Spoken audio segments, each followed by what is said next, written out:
Selamat malam saudara dan saudariku yang dikasihi Tuhan. Puji dan syukur hanya bagi Allah atas pemeliharanya kepada kita semua. Malam hari ini, Selasa 11 Oktober 2022, kita akan kembali merenungkan sebagian sabda Tuhan sebagai wujud rasa syukur kita atas berkat-berkat dan kebaikannya. Marilah kita memohon hikmat dan pertolongan Tuhan dengan berdoa. Ya Tuhan, kiranya Roh-Mu yang kudus menerangi hati, jiwa, dan pikiran kami, agar kami dapat memahami firman-Mu, dan agar kami hidup seturut dengan kehendak-Mu. Amin. Pembacaan Alkitab dari Efesus pasal 6 ayat 10 dan 11. Demikian kesaksian firman. Akhirnya, hendaklah kamu kuat di dalam Tuhan, di dalam kekuatan kuasa-Nya. Kenakanlah seluruh perlengkapan senjata Allah, supaya kamu dapat bertahan melawan tipu muslihat iblis. Saudara-saudariku yang dikasihi Tuhan, peperangan antara kekuatan jahat dan kekuatan yang baik terjadi dalam sepanjang sejarah hidup manusia. Peperangan itu tidak hanya terjadi dalam bentuk peperangan secara fisik, tetapi juga peperangan secara rohani, di mana roh kebaikan bertempur melawan nafsu-nafsu kedagingan yang jahat. Strategi iblis untuk menjatuhkan orang percaya cukup canggih.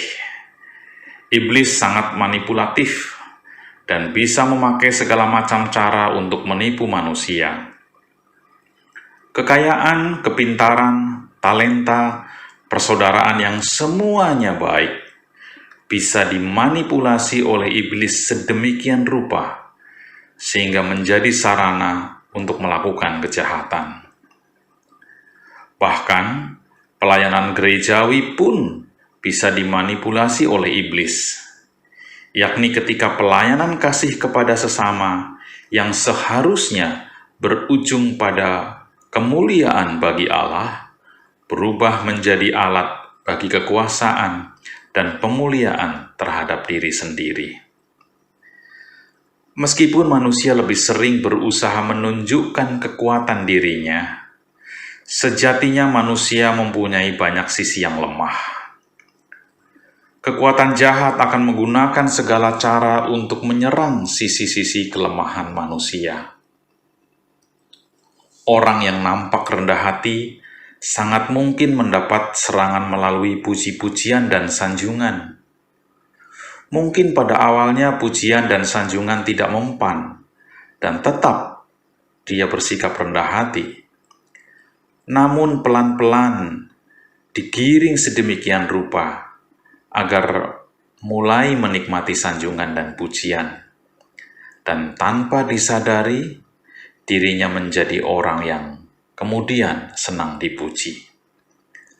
Harta dan kekayaan yang semula diterima sebagai berkat Tuhan, pelan-pelan bisa membuat orang menjadi buta hati dan beralih menggantungkan hidupnya kepada kekayaan dan hartanya daripada mempercayakan diri kepada Tuhan.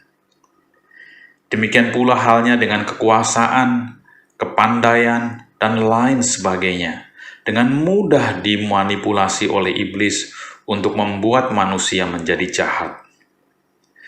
Niat baik untuk menasihati orang agar bertobat bisa berubah menjadi kesombongan rohani, seolah-olah dirinya sendiri yang paling benar dan suci. Akibatnya, orang yang dianggap berdosa itu bukan mendapatkan perlakuan kasih agar mereka bertobat, namun justru dihakimi, diasingkan, dihujat, dan bahkan dihukum dengan mengatasnamakan Tuhan. Menyadari pertarungan antara kekuatan kejahatan dan kebaikan itu berlangsung sepanjang hidup. Jemaat di Efesus diingatkan Tuhan melalui Rasul Paulus. Pertama-tama yang harus disadari adalah agar jemaat tidak mengandalkan kekuatan sendiri, melainkan perlu dikuatkan dalam kekuatan kuasanya. Efesus pasal 6 ayat yang ke-10. Di luar kuat kuasa Tuhan, manusia akan mudah jatuh dalam berbagai kelemahannya sendiri. Yang kedua,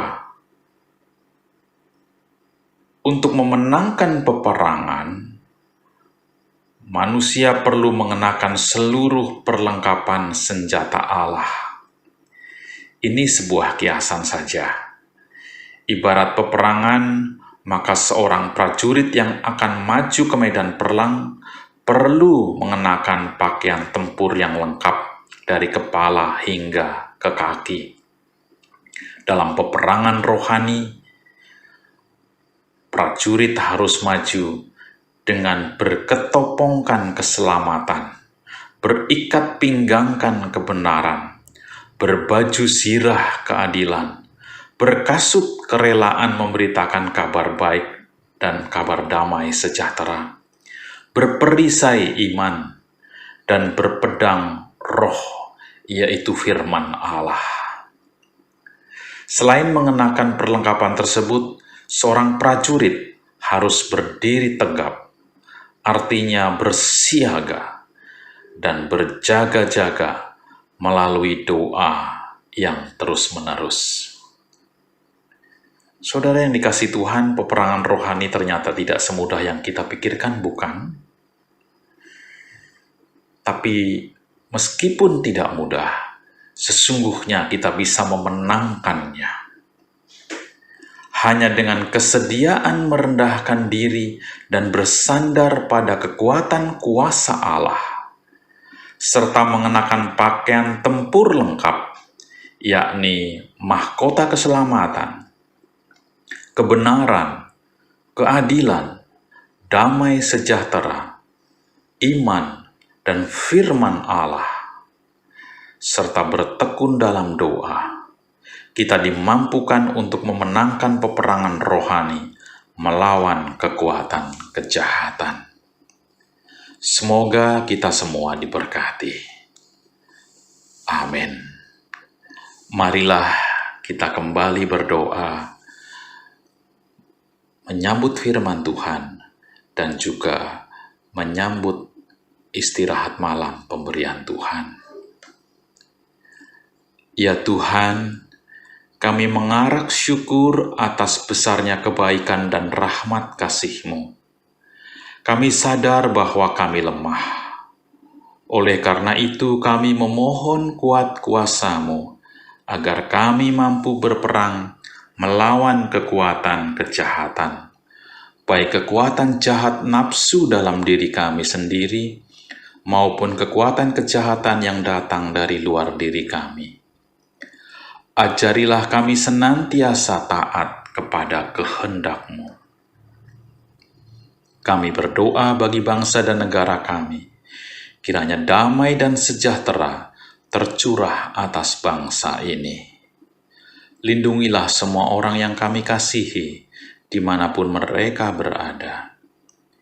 Kami memohon penyertaan dan perlindungan-Mu sepanjang kami beristirahat malam ini, agar esok pagi kami boleh menyambut terbitnya fajar dengan penuh pengharapan. Dalam pengasihan-Mu kami memohon. Amin. Selamat malam saudara dan saudariku, selamat beristirahat. Tuhan menyertai.